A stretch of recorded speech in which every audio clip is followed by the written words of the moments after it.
is speaking. Let's go across to a social media interaction. பாக்கியமாக நான் கருதுகின்றேன். இன்னைக்கு எந்த இடத்துல இணைஞ்சனோ அதே இடத்துல வந்து மரியாதையோடு, பண்போடு, அன்போடு என்னுடைய பாதை வேறு பாதையில் பயணம் செய்யணும். இலக்குகள் இன்னும் பெரிதாக இருக்கிறது. நிறைய மக்கள் இணைச்சு செயல்படணும். ஒரு புதிய அரசியல அடிப்படை கட்டமைப்பை மாற்றக்கூடிய அரசியல் வந்து ரொம்ப பண்போடு சொல்லிவிட்டு அதே இயக்கத்திலிருந்து வெளியே வந்துட்டேன். இது தமிழர் பண்புன்னு கூட வச்சுக்கலாம். வெளியே சென்றாலும் கூட மரியாதையோடு. I've had a very amicable breakup, a very cordial breakup. இன்றிலிருந்து நம்முடைய ஒரு புதிய I've conveyed my intentions to the top BJP leadership very politely and very respectfully. புதிய பரிமாணத்தோடு பார்வையோடு பார்க்கக்கூடிய ஒரு விதத்துல தான் நம்முடைய மூமெண்ட் நம்ம ஆரம்பிக்கணும். நீங்க எல்லோரும் சேர்ந்து இணைஞ்சு அதை ஆரம்பிக்கணும் அப்படிங்கிறது என்னுடைய பெரிய ஆசை. அதற்கு முன்பு சில விஷயத்தை சொல்லணும். என்னுடைய அரசியல் I want to launch a new political movement with a new vision and a new mission. ஒரு கிராமத்துல பிறந்து ஒரு சாதாரண குடும்பத்துல விவசாய குடும்பத்திலிருந்து வந்து ஒரு காமன் முன்னாடி நின்னுட்டேன். The path has never been easy for me. ஒரு கிராமத்துல பிறந்து ஒரு சாதாரண I was born in a small village. I cleared the UPSC exam and right now I'm standing in front of you as a commoner who is aspiring to bring change. I'm just a farmer's son. Captain Vijayakanth அவர்களுடைய கட்சியில தேமுதிகல IIM லக்னோல படிக்கும் பொழுது ஒரு இன்டர்ன்ஷிப்பாக 3 மாத காலம் ஆரம்பித்து அதன் பிறகு 10 ஆண்டு காலம் கழித்து பாரதிய ஜனதா கட்சியில் ஆரம்பித்து 6 ஆண்டுகள் பாரதிய ஜனதா கட்சியிலிருந்து இன்னைக்கு தனித்துவமாக நம்முடைய இயக்கத்தை மக்கள் முன்னாடி almost 10 years after that I joined the Bharatiya Janata Party to serve the nation. Vijayakanth அவங்களுக்கு செய்யறது ஒரு பெரிய பாக்கியம். அன்னைக்கு அரசியல்னா என்னன்னே தெரியாம ஒரு புதிய அரசியலை தமிழகத்துல கொண்டு வர முடியுமான்னு யோசித்த தருணம்.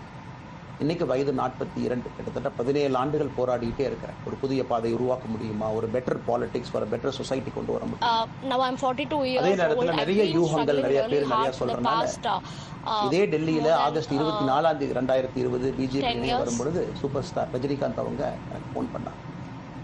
எனக்கும் அவருக்குமான நட்பு கிட்டத்தட்ட நான் பதவியிலிருந்து வந்த பிறகு ஒரு நட்பு. நிறைய அவர்கிட்ட பேசுவேன். In 2020 when அவருடைய I அரசியல் was பாதை about to எப்படி join இருக்கணும் the அப்படின்னா BJP I got a call from superstar Rajinikanth. அப்ப திரு சூப்பர் ஸ்டார் அவர்கள் இங்க டெல்லியிலிருந்து திரும்ப வரணும், அவருடைய இயக்கத்தில் இணைய வேண்டும். I and Rajinikanth share a very long friendship. We ஒரு discussed நாளைக்கு about a lot of things. சேரும் பொழுது வைத்த பொழுது 3 விஷயம் தான் என் கண் முன்னாடி இருந்துச்சு. தமிழ்நாட்டுக்கு எது நல்லது, அது எந்த மாற்று கருத்தும் இல்லை. சூப்பர் ஸ்டார் அரசியலுக்கு வர்றதுதான் தமிழ்நாட்டுக்கு நல்லது. சூப்பர் ஸ்டாருக்கு என்ன நல்லது, அவர் அரசியலுக்கு வராமல் இருக்கிறது தான் அவருக்கு நல்லது. கோவிட் காலகட்டத்தில் அவருக்கு இருக்கக்கூடிய உடல் பிரச்சனைகள் அதையே பார்த்துக்கணும். முதல்ல அவர் ஆரோக்கியமா சந்தோஷமா இருக்கணும். அண்ணாமலைக்கு எது நல்லது, பாரதிய ஜனதா கட்சி நினைக்கின்றேன் என்கின்ற வாக்குறுதியை பிரேக் பண்ணக்கூடாது. 3 கான்ஃபிளிக்ட் இங்க இருக்கும் பொழுது ஒரு நாள் இந்த கட்சியில் இணைவதற்கு முன்பாகவே முழு கான்ஃபிளிக்ட். அன்னைக்கே ரஜினிகாந்த் ஐயா பேசி அந்த ஃபோன் காலுக்கு முதல் முறையாக மறுத்து, ஐயா மன்னிச்சுக்கங்க என்னால் வர முடியாது என்று சொல்லி பாரதிய ஜனதா கட்சியில் அடுத்த நாள் இணைத்துக் கொண்டேன். அதன் பிறகு சூப்பர் ஸ்டார் அவங்களை பார்த்து மன்னிப்பு கேட்டேன். அவரும் பெருந்தன்மையாக அவருடைய அரசியல் பாதையை அவரும் பெருந்தன்மையாக அடுத்து தீர்மானித்தார். எதுக்கு இதை நான் சொல்றேன் அப்படின்னாங்க, சில யூகங்களுக்கெல்லாம் என்று முற்றுப்புள்ளி வைக்க வேண்டும் என்பதற்காக மட்டும்தான் இதை நான் சொல்றேங்க, வேற எந்த காரணமும் கிடையாது. I had a very elaborate phone call with Rajinikanth one day before I joined the Bharatiya Janata Party in 2020 and we shared a lot of political views and opinions. எப்பொழுதும் ஒரு விஷயத்தை விட்டு கொடுத்தது கிடையாது. தமிழ்நாட்டினுடைய அடையாளத்தை விட்டு கொடுத்தது கிடையாது, மண்ணை விட்டு கொடுத்தது கிடையாது, கலாச்சார பாரம்பரியத்தை விட்டு கொடுத்தது கிடையாது. In the last 6 years during my journey with the BJP, one thing I've never compromised on, that is the Tamil Nadu rights, the rights of the state of Tamil Nadu and the Tamil identity.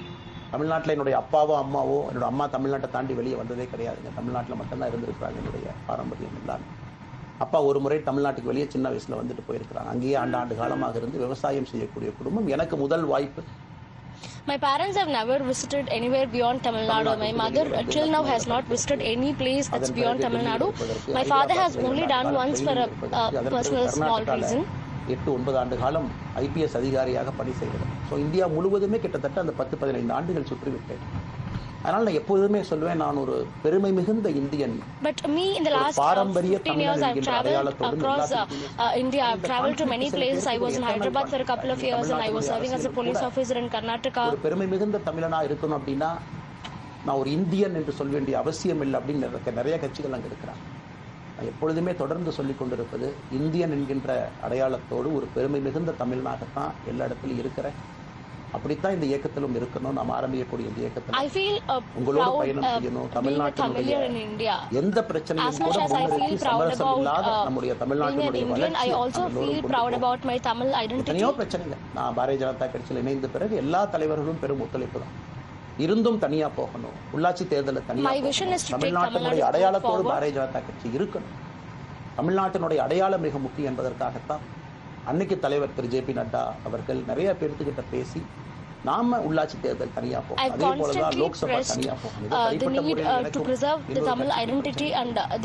Bharatiya Janata கட்சி ஒரு தமிழர் முன்னிறுத்தக்கூடிய கட்சியாக இந்திய அடையாளத்தோடு இருக்க முடியும் என்கின்ற ஒற்றை நம்பிக்கை மட்டும்தான். டங்ஸ்டன் பிரச்சனையாக இருக்கட்டும், அதை கத்தி கூச்சல் போடாம அதை பொறுமையாக ஒரு இடத்திற்கும் சென்று நம்முடைய கட்சி அதை நம்ம சரி செஞ்சு கொடுத்தோம். மீத்தேன் ஹைட்ரோ கார்பன் திட்டமாக இருக்கட்டும், நிலக்கரி சுரங்கம் திட்டமாக இருக்கட்டும், எதாக இருந்தாலும் கூட, ஏன் மேகதாத்து அணையில இன்னைக்கு கர்நாடகாவில் எப்படி டி கே சிவகுமார் அவர்கள் சொல்றாங்களோ be it the tungsten issue or the methane hydrocarbon issue or the Meghadattu issue, I never believed in the idea of making noise. I always wanted to find amicable solutions to all these problems, to diplomatically hold conversations with the central leadership, and I've always tried to bring in amicable solutions, peaceful solutions. பாந்தவயமா பேசி நம்ம உரிமையை விட்டு கொடுக்காம செயலாற்ற முடியும் என்பதை ஒரு நாளும் கூட. As far as the BJP is concerned, there's no need to keep raising noise for anything. There's no need for noise in BJP is a party which believes in productive dialogues and productive conversations, and that is how I've represented many issues concerning Tamil Nadu with the BJP leadership respectfully and politely, and I've tried to arrive at a mutual compromise. இந்த பாருங்க அந்த பிரச்சனை ஒரு அளவுக்கு தாங்க நம்ம சொல்ல முடியும். அதனால தான் பொறுமையாக பாரதிய ஜனதா கட்சியினுடைய முக்கிய தலைவர்களை பார்த்து மிக பொறுமையாக, இது இன்னைக்கு கான்வர்சேஷன் 3 நாளாக நடக்கலைங்க.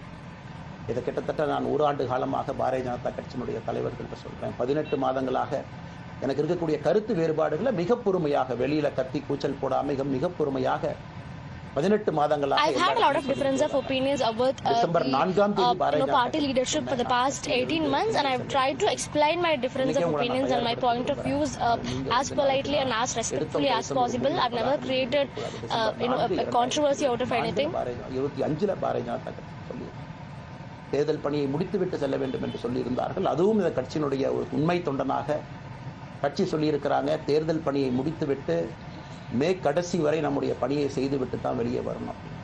அடுத்து நாம் என்ன செய்ய போறோம்?